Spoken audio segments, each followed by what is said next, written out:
नमस्कार, राम राम, सत श्री अकाल प्यारे किसान भाइयों।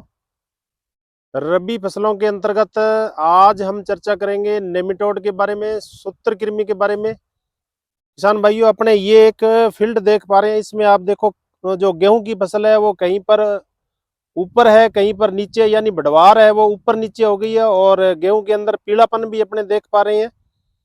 पीलापन अपने गेहूं के अंदर देख पा रहे हैं किसान भाइयों। ये देखो, कहीं पर गेहूं है जो बढ़वार कहीं पर कम हुई है, कहीं पर ज्यादा है। तो ये जो समस्या है किसान भाइयों, ये समस्या है वो नेमेटोड की होती है। यदि नाइट्रोजन की कमी है तो पूरे खेत में हमें जो पीलापन दिखाई देगा। जिंक की कमी है तो पेचेज में, टुकड़ों में हमें जो पीलापन दिखाई देगा। ये अपने एक फील्ड देख पा रहे हैं। इसके अंदर है जो गेहूं की बढ़वार है, कहीं पर कम है, कहीं पर ज्यादा है। ये अपने एक टुकड़ा देख पा रहे हैं। इसमें देखेंगे तो काफी पीलापन है।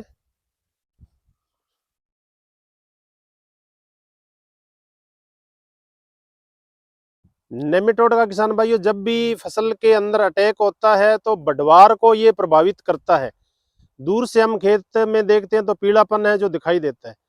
जहां पर सैंडी सॉइल होती है, रेतीली मृदा होती है, वहां पर नेमेटोड का अटैक ज्यादा होता है। या हम जैविक जो चीजें हैं, गोबर की खाद है, कंपोस्ट खाद, हरी खाद, जीवाणु खाद, इनका प्रयोग कम करते हैं खेत के अंदर, केंचुए की खाद है, तो इस तरह की समस्या जो आती।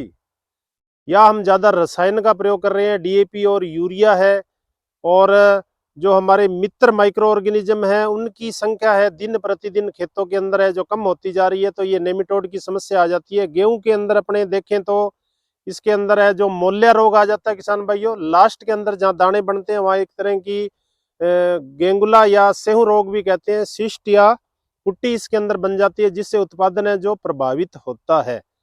गेहूं की बात करें तो जो इसके अंदर है जो सेहू रोग है या गेंगला रोग है, वो कोरिने बैक्टीरियम एक बैक्टीरिया है, और एंगुइना टीटीसाई बैक्टीरिया, एंगुइना टीटीसाई इसके अंदर है जो एक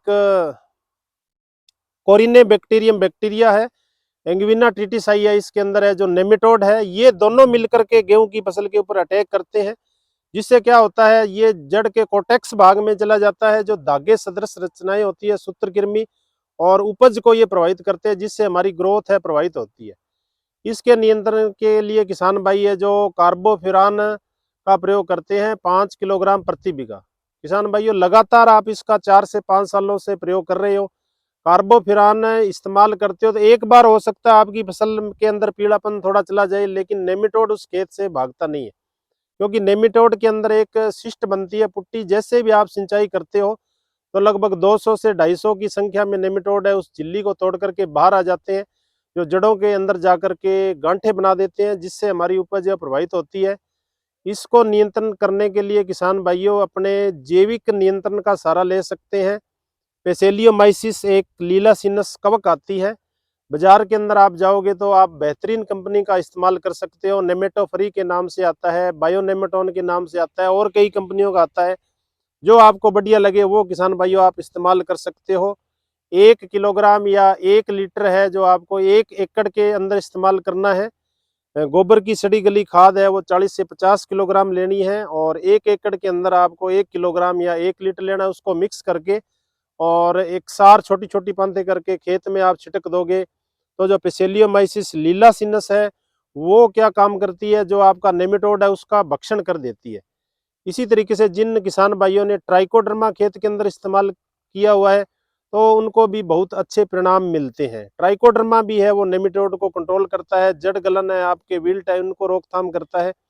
इस तरीके से नेमेटोड को हमें पहचानना बहुत ही आवश्यक है।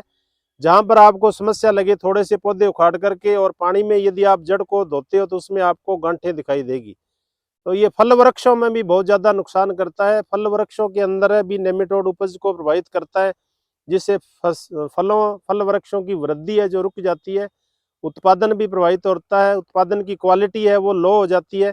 इसको नियंत्रित करने के लिए जो किसान भाई नए बाग लगा रहे हैं या नेमेटोड की समस्या है, तो वहाँ मेरी गोल्ड को, गेंदे को आप है इंटरक्रॉपिंग के रूप में इस्तेमाल करें। इंटरक्रॉपिंग में यदि आप सब्जियां ले रहे हो तो केपेज पत्ता गोभी को आप प्रयोग कर सकते हैं, पत्ता गोभी या बंद गोभी। उससे ऐसे रसायन निकलते हैं जिससे नेमेटोड वहां से भाग जाता है। इस तरीके से किसान भाइयों, यदि आप नेमेटोड को जैविक नियंत्रण से कंट्रोल करते हो, 3-4 साल है जो बेसिलियमाइसिस लिलासिनस का प्रयोग करते हो, तो नेमेटोड वहां से है जो कंट्रोल हो जाता है। जौ में भी मोलिया रोग है, वो नेमेटोड के कारण आता है, जिससे जौ की फसल हमारी प्रभावित होती है। तो किसान को ये ध्यान रखना है कि अपने नेमेटोड को किस प्रकार है जो कंट्रोल कर सकते हैं। तो ये हमारा एक सूत्रकृमि नेमेटोड के बारे में वीडियो था किसान भाइयों। आपको कैसा लगा, ज़्यादा से ज़्यादा लाइक करें, शेयर करें, सब्सक्राइब करें, दूसरे किसानों तक पहुंचाएं। हमारा उद्देश्य यही होता है किसान के पास तकनीकी पहुंचे, ताकि उसकी उपज प्रभावित न हो, अच्छा उत्पादन हो किसान के, जिससे हमारे देश की तरक्की हो, विश्व में हमारे देश का नाम हो। जय जवान, जय किसान, जय भारत। राम राम जी, मिलते हैं नेक्स्ट वीडियो के अंतर्गत।